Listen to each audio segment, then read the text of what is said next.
2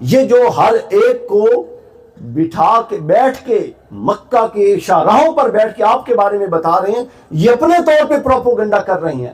اللہ کی سنت اور طریقہ یہ ہے کہ اللہ ان کے ذریعے، آپ کے دشمنوں کے ذریعے، ہر نئے آنے والے کو آپ کا تعارف کروا رہا ہے اور آپ کا ذکر کروا رہا ہے۔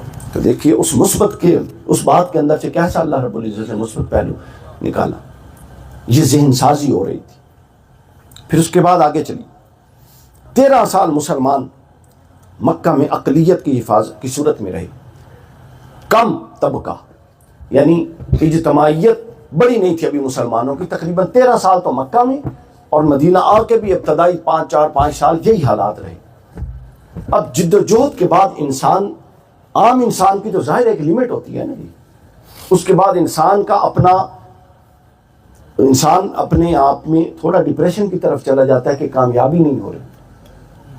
تو جب ایک طویل عرصہ مسلمان اس اقلیت کی کیفیت میں رہے اور رسول اسلام کی قلب اتھر پر یہ بات بوجھ بن رہی تھی کہ مسلمان اکثریت میں نہیں آ رہے، لوگ ایمان قبول نہیں کر رہے، اور لوگ اس معاملے میں ابھی بہت پیچھے ہیں، اللہ رب العزت نے اس پہلو کے اندر سے نیا خیر کا پہلو بیان کیا، اور قرآن مجید کی آیت نازل، یہ سب آیات بیان کر رہا ہوں میں، ابھی روایات پر نہیں آیا، قرآن مجید کی آیت نازل کر دی سورہ بقرہ کے اندر، فرمایا اے محبوب ہماری سنت یہ ہے کہ ہم کئی بار فئہ قلیلہ کو فئہ کثیرہ پر حاوی کر دیتے ہیں۔ آپ اس طرف کیوں توجہ فرماتے ہیں کہ لوگ تھوڑے ہیں؟ یہ میری سنت ہے، میں نے ماضی میں بھی ایسا کیا، مستقبل میں بھی کروں گا کہ میں چھوٹے گروہ کو بڑے گروہ پر غالب کر دیتا ہوں۔ پھر اس کے بعد فرمایا چوتھا پہلو، احد میں جب شکست ہوئی، ظاہراً شکست ہو گئی نا، جب حضرت خالد بن ولید اس وقت تک اسلام قبول نہیں کیا تھا، مسلمان سپہ سالاروں نے غلطی کی تو وہ پیچھے سے پلٹ کر آئے، انہوں نے حملہ کیا۔ احد میں 70 مسلمان شہید ہوئے اور بدر میں 70 کفار شہید ہوئے تھے۔ بدر میں جو ایک زور پڑا تھا، احد میں آ کے وہ زور ٹوٹ گیا مسلمانوں کا، وہ ہوا اکھڑ گئی۔ تو حضور کے قلب اتھر پر اس بات کا بوجھ تھا، تو حضور علیہ الصلوۃ والسلام کے اس بوجھ کو ختم کرنے اور ہمارے لیے سنت بنانے کے ہمیشہ مثبت پہلو کو دیکھو، اللہ تعالیٰ نے سورہ عمران، آل عمران کی آیت نمبر 140 نازل فرمائی اور فرمایا کہ محبوب یہ جو آپ کے توجہ اس طرف ہے کہ احد میں مسلمانوں کو نقصان ہوا، بدر میں ہم نے کفار کو نقصان پہنچایا، اب مسلمانوں کو، ہم دنوں کو بدلتے رہتے ہیں، لہٰذا یہ مت سمجھیے کہ یہ نقصان ہمیشہ کا رہے گا، اب دن بدلیں گے اور پھر مسلمان فاتح ہوں گے، پھر مسلمان فاتح ہوں۔ پھر صلح حدیبیہ دیکھیے، انتہائی کمزور شرائط پر مسلمان جب صلح کر رہے تھے تو کیا معاملہ بنا؟ حضرت عمر فاروق رضی اللہ تعالیٰ عنہ جیسا بندہ حضور کی بارگاہ میں کہتے ہیں کیا ہم حق پر نہیں ہیں؟ اگر حق پر ہیں تو اتنی کمزور شرائط پہ صلح کیا مطلب بنتا ہے؟ حضور اسلام خاموش رہے۔ اب بار بار جب کئی اینگل سے یہ چیز آ رہی تھی تو ظاہر ہے انسان سوچتا تو ہے نا، لیکن کیا ہوا؟ اللہ رب العزت نے فرمایا محبوب یہ جو ظاہراً کمزور شرائط پہ جا رہے ہیں یہ تو کھلی فتح ہے آپ کے لیے، بس وہی نازل ہو گئی تو پھر یقین کی کیا صورتحال ہو سکتی؟ تو گویا پہلی چیز جو سیرت نبوی کی جس پر بنیاد ہے، جو ہر شے اس کے بعد ثانوی درجہ رکھتی ہے، وہ مثبت سوچ ہے، وہ پرعزم ہونا ہے، وہ بڑے بڑے مایوس حالات میں مستقبل پر امید مستقبل دیکھنا ہے، وہ منفی رویوں کو مثبت طریقے سے ٹالنا اور مثبت طریقے سے جواب دینا، یہ بنیاد ہے سیرت کی۔ اگر آپ کو منفی رویوں کو مثبت طریقے سے ڈیل کرنا نہیں آتا تو آپ سب کچھ ہو سکتے ہیں، سیرت نبوت کے بھی آپ کو ہوا بھی نہیں لگی۔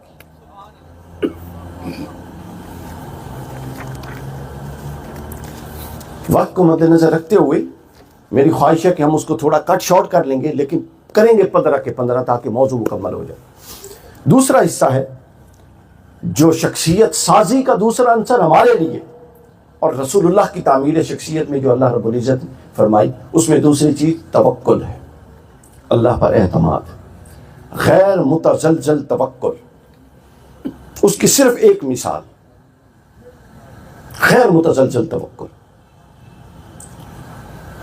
غار ثور کا واقعہ آپ لوگوں نے پڑھا ہوا ہے کہ حضرت ابوبکر صدیق رضی اللہ تعالیٰ عنہ اور رسول اسلام غار ثور میں تھے اور 3 دن تک روایات میں قیام فرمایا۔ اور جب آپ مکہ سے نکلے تو مکہ والے ظاہر خاموش اور سکون سے تو نہیں بیٹھے تھے نا، انہوں نے تو پیچھے سے فالو اپ شروع کر دیا تھا، ٹریس کروانا شروع کر دیا تھا۔ اس حد تک ان کے کھوجی مکہ والوں کے پہنچ گئے کہ حتیٰ کہ حضرت ابن کثیر نے بھی لکھا البدایہ میں اور سیرت ہشام ابن ہشام میں کہ حتیٰ کہ وہ کھڑے تھے، ان کے قدم اور ان کے ہاتھوں میں تلوار لٹکتی ہوئی حضرت ابوبکر صدیق غار کے اندر سے دیکھ رہے تھے۔ اب آپ اندازہ لگا سکتے ہیں، ذرا 2 منٹ کے لیے اس ماحول کا تصور کیجیے کہ کیا کیفیت تھی۔ مکہ میں وہ اس لیے ہاتھ نہیں ڈال رہے تھے کہ پہلے حضور علیہ الصلوۃ والسلام کے قبیلے سے لڑائی کا خوف تھا۔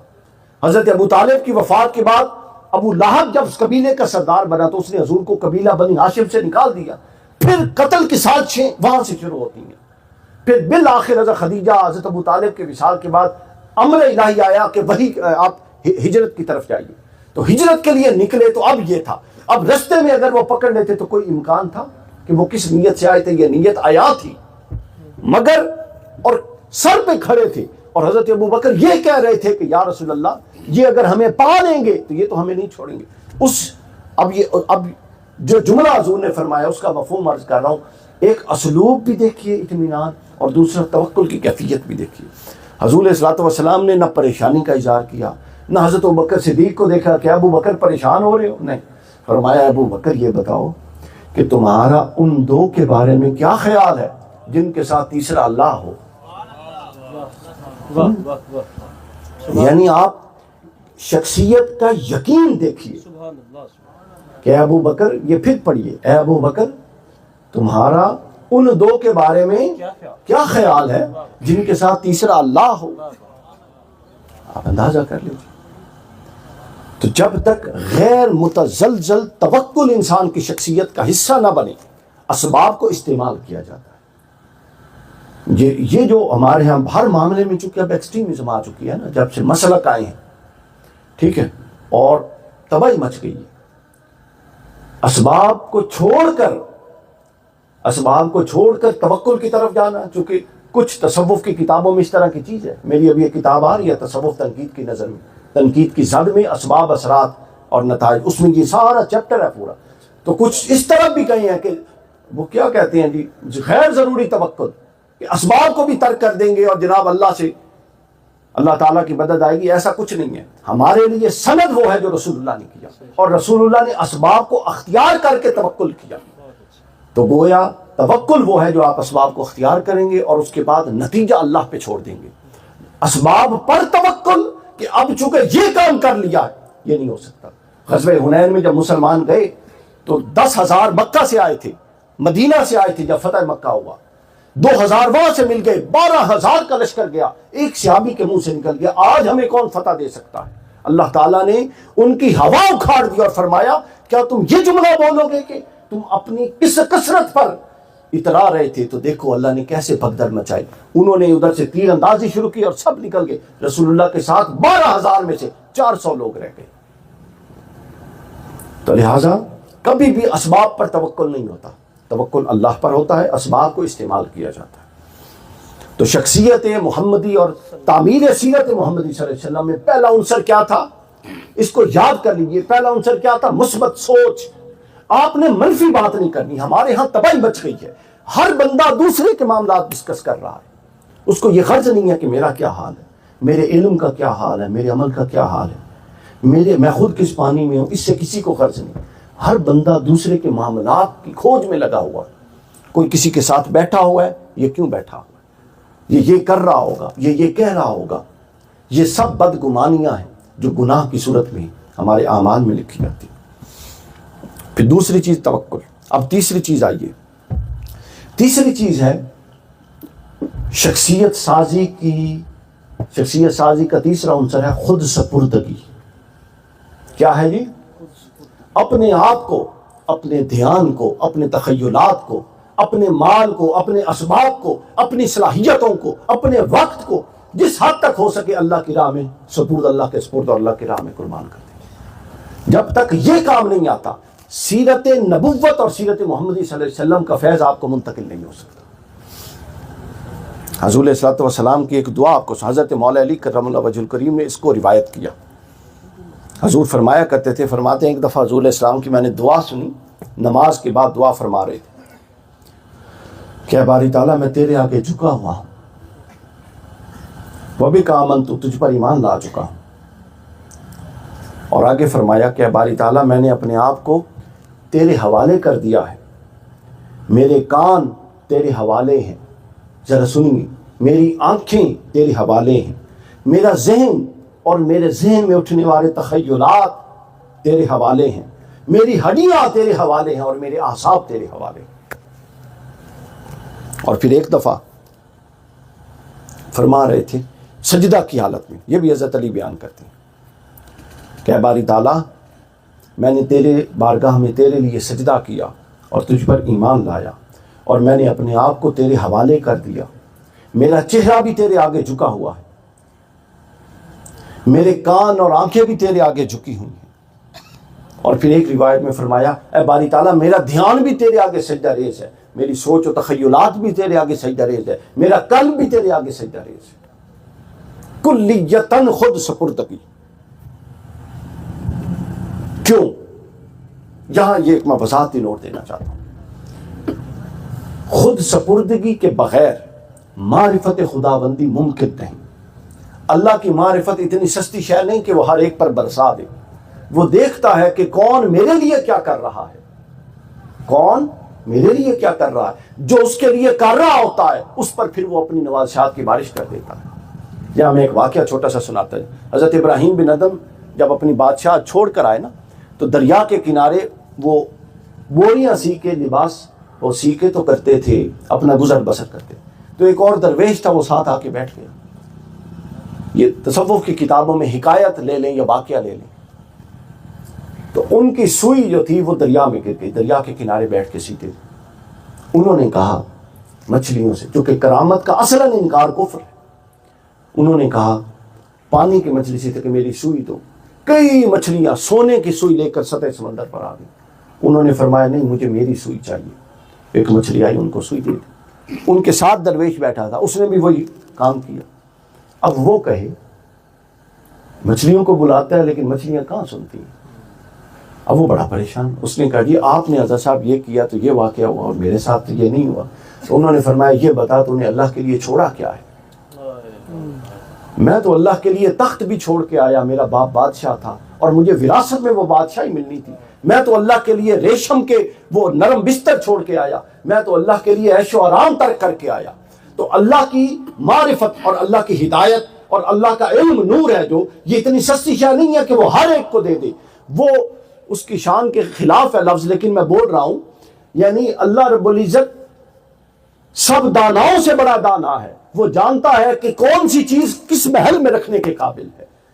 جو دل اور جو دماغ اس قابل ہو اور وہ جانتا ہو کہ اس نے حق ادا کر دیا، وہ پھر اس کو عطا کرتا ہے۔ تو لہٰذا معرفت خود سپردگی کے بغیر دروازہ نہیں کھلتا، اور جب معرفت جب تک حاصل نہ ہو دین کا آگے ابلاغ اور وہ چیزیں بے برکت رہتی۔ پھر اس کے بعد چوتھا عنصر شخصیت کا وہ ہے ہدایت کی تڑپ۔ ہدایت کی تڑپ، اپنی ہدایت کی طرف تو بہرحال ہوتی ہے، ان کی ہدایت کی طرف جو آپ کے بدترین مخالف ہیں، جو آپ کی جان کے پیاسے ہیں، جو آپ کے خون کے پیاسے ہیں۔ یہاں اگر کسی کے ساتھ آپ کی دشمنی ہے، بنتی نہیں ہے، اور اس کی تکلیف پر، اس کی مصیبت پر اور اس کے کسی مصائب میں مشکل میں گرفتار ہونے پر آپ کی طبیعت میں ملاحت اور فرحت کے جذبات اٹھتے ہیں کہ دیکھیں کیسا پھنس گیا ہے، تو آپ نمازی، حاجی، داڑھی، ٹوپی سب کچھ ہو سکتی ہے، مگر آپ کو سیرت محمدی کا کوئی ابھی تک فیض کا 1% بھی نہیں ملا ہوا، کیونکہ حضور تو ہر ایک کی خیر کے لیے تڑپتے تھے، حتیٰ کہ قرآن نے بار بار کہا کہ محبوب یہ اگر ایمان نہیں لائے تو کیا آپ اپنی جان کو گھلا دیں گے اس غم میں کہ یہ ایمان نہیں لا رہے۔ اور وہ کون تھے؟ وہ تھے جو جان کے پیاسے تھے، وہ تھے جنہوں نے گھر سے نکال دیا، وہ تھے جو قبیلے سے نکالنے والے تھے، اور وہ تھے جو اس داؤ پر تھے کہ کہیں موقع ملے تو معاذ اللہ آپ کو قتل ہی کر دی۔ ان کے لیے یہ ہدایت طلب۔ اقبال نے اس لیے کہا تھا یہ شہادت گہ الفت میں قدم رکھنا ہے۔ لوگ آسان سمجھتے ہیں مسلمان، یہ جو اسلام کا ویژن اور ورژن ہمارے پاس ہے اس کے اندر کرنے کا کوئی کام ہی نہیں ہے، سارے بخشے بخشائے ہیں، ہر ایک کے پاس جنت کی ٹکٹ ہے. کسی کو کسی نے لے کے جانا ہے, کسی کو کسی نے لے کے جانا ہے. رسول اللہ کی جو تعلیمات ہیں اور حضور علیہ الصلوۃ والسلام نے جس منہج پر اپنی زندگی گزاری اور جو قرآن کی تعلیمات ہیں, ان میں اس بات کی کوئی گنجائش نہیں. آپ میں سے ہر فرد قرآن کا مخاطب ہے اور سنت نبوی ہر فرد تک اس کا پیغام پہنچ چکا ہے. وہ عمل کرے گا تو اللہ کی بارگاہ میں انفرادی طور پہ اپنے عمل کا جواب دے گا. یہ جو بے عملی ہم نے پھیلا رکھی ہے محبت رسول کے نام پر, محبت رسول تو بنیاد ہے, اس کے بغیر ایمان کا اس بات ہی نہیں ہوتا.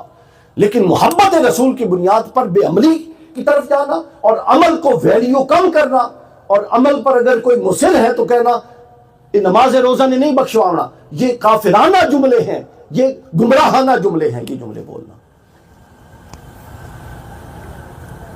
تو حضور علیہ الصلوۃ والسلام اپنے بدترین مخالف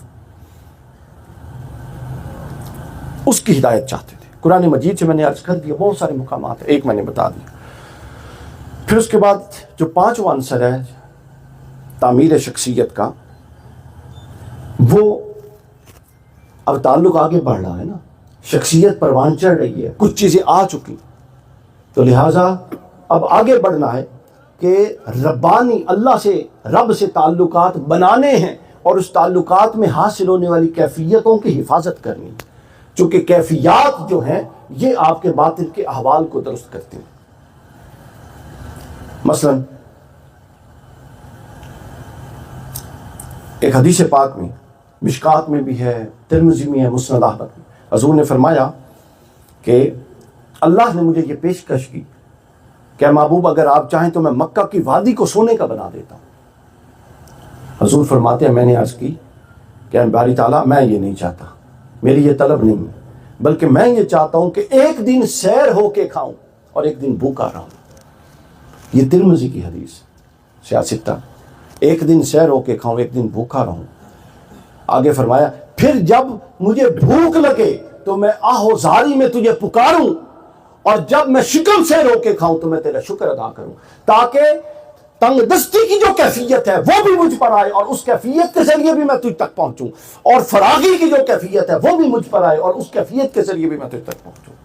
یعنی ہر کیفیت, ہم صرف اچھی کیفیات کو چاہتے ہیں, ہر کیفیت کے اندر ایک اپنا لطف اور اپنا خیر ہے.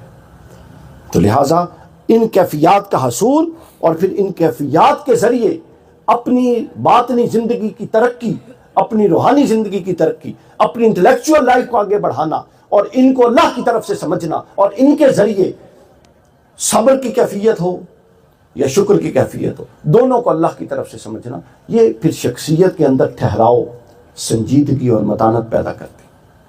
آج کے دور میں مذہبی طبقہ میں سنجیدہ شخصیات کی ضرورت ہے. جذباتی لوگ اے ٹی ایم مشینہ توڑ دیں, ٹائر جلا دیں, یہ کر دیں, اس سے کیا ہو رہا ہے؟ اسلام کا امپریشن ہی پورا کا پورا تباہ ہو گیا. تو پرامن اور سنجیدہ اور مثبت لوگوں کی ضرورت ہے. پھر اس کے بعد چھٹا عنصر وہ ہے بے خوفی. کیا ہے بے خوفی؟ بزدل بندہ کبھی بھی فیض نبوت نہیں پا سکتا. حضور علیہ الصلوۃ والسلام کی میں ایک مثال دوں, یہ غزوہ احزاب میں واقع آیا ہے. حنین کا جب غزوہ تھا, یہ بڑا آخری غزوات میں تھا حنین, اور بڑے خطرناک تھا. مسلمان کثیر تھے لیکن ایک دفعہ ہوا اکھڑ گئی تھی اتنی, چونکہ وہ قبیلہ بنو حوازن اور قبیلہ بنو ثقیف, تفصیل کا وقت نہیں ہے, میں بس اشارہ کر, ان دو قبائل سے تھا. یہ دونوں امیر اور تیر اندازی میں عرب میں ان کا کوئی ثانی نہیں ہوا کرتا تھا, اور یہ دونوں طائف کے قبیلے تھے. ان دونوں قبیلوں کی طرف سے ان سے آخری یہ مارکا ہو رہا تھا. اس کے بعد اسلام, عرب پورے میں اسلام کا جھنڈا گڑ گیا. اب جب کیا ہوا کہ 12,000 کے قدم اکھڑ گئے, 400 کے قریب لوگ صرف حضور کے پاس رہ گئے. اب اس میں حضور اسلام کا رد عمل دیکھیے. حضور اپنا وہ جس گھوڑے یا اونٹ پر سوار تھے اس کو میدان جنگ کے میدان سینٹر میں لائے اور آ کے اعلان کیا, فرمایا انا النبی لا کذب, میں اللہ کا نبی ہوں, سن لو اس میں کوئی جھوٹ نہیں. انا ابن عبد المطلب, اور میں عبد المطلب کا بیٹا ہوں. پھر اس کے بعد صحابہ کو بلایا کہ پلٹ آؤ. اس جرت کو دیکھ کے لوگوں نے جب پلٹ کے دیکھا کہ رسول اللہ کھڑے ہیں تو پھر کون جانے کا ارادہ کر سکتا تھا, سارے واپس پلٹ. تو لہٰذا مشکل سے, اچھا اب یہ ذہن میں رکھیے کہ جو آپ کا ہوتا ہے نا شجاعت اس کا ٹیسٹ خاص حالات میں ہوتا ہے، عام حالات میں سارے شجاع ہیں، تو خاص حالات میں جو ٹیسٹ ہوتا ہے وہ پتہ لگتا ہے کہ شجاع کون ہے۔ اور یہ تقوی جو ہے، یہ بھی میں کہا کرتا ہوں، تقوی ہر وقت کا ہر کوئی گناہ گار نہیں ہوتا، وہ خاص کیفیات ہوتی ہیں جو ہم پر بیتتی ہیں، بس ان کیفیات میں جو ضبط کر گیا وہ متقی ہو گیا، اور جو ان کیفیات میں بہ گیا وہ فاسق ہو گیا۔ اگلا چلیے، اس کے بعد ہے 7واں عنصر، وہ ہے راحت طلبی نہیں بلکہ محبوب طلبی۔ ہم راحت بھی تو چاہتے ہیں، آسائشیں چاہتے ہیں، آسانیاں چاہتے ہیں۔ حضور علیہ الصلوۃ والسلام اپنی زندگی میں آسانیاں نہیں چاہتے تھے، یہ ذہن میں رکھ لیں۔ جی میں مختصری فرما رہا ہوں، فکر نہ کریں۔ اچھا، آسانیاں نہیں چاہتے تھے بلکہ محبوب کو چاہتے تھے۔ یہاں میں ایک آپ کو واقعہ سنا دوں۔ حضور علیہ الصلوۃ والسلام نے فرمایا، میں وہ دیکھتا ہوں اے لوگوں جو تم نہیں دیکھتے، وہ سنتا ہوں جو تم نہیں سنتے۔ میں سن رہا ہوں کہ آسمان چرچرا رہا ہے اللہ کے خوف سے، اور میں سن رہا ہوں کہ آسمان میں دیکھ رہا ہوں کہ آسمان میں 4 انگلیوں جتنا فاصلہ بھی نہیں جہاں کوئی نہ کوئی فرشتہ اپنی پیشانی جھکا کر اللہ کی بارگاہ میں سجدہ ریز نہیں۔ اور فرمایا کہ اگر تم وہ جانتے جو میں جانتا ہوں تو تم کم ہنستے اور زیادہ روتے، اور عورتوں کے ساتھ بستر تمہیں کبھی لذت نہ دیتے اگر تم وہ جانتے جو میں جانتا ہوں۔ تم پہاڑوں کی طرف نکل جاتے اور اللہ کو یاد کرتے۔ پھر اب یہ بات ذہن میں رکھیے، یہ بظاہر دوسروں سے فرما رہے ہیں مگر حقیقت میں یہ خود حضور کی اپنی نفسیاتی اور روحانی کیفیت کا بیان ہے۔ اس سے اندازہ ہوتا ہے کہ پیغمبر کے روز و شب کن احساسات میں گزرتے تھے، کن خیالات میں گزرتے تھے۔ ہر بندہ کچھ خیالات میں زندگی گزارتا ہے، یہ وہ احساسات و خیالات ہیں جو حدیث نبوی کی صورت میں حضور نے بیان کیے۔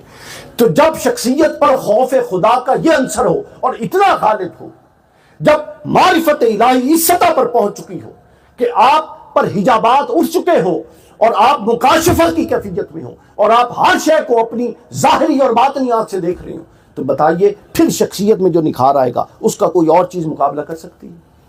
پھر اس کے بعد 9واں عنصر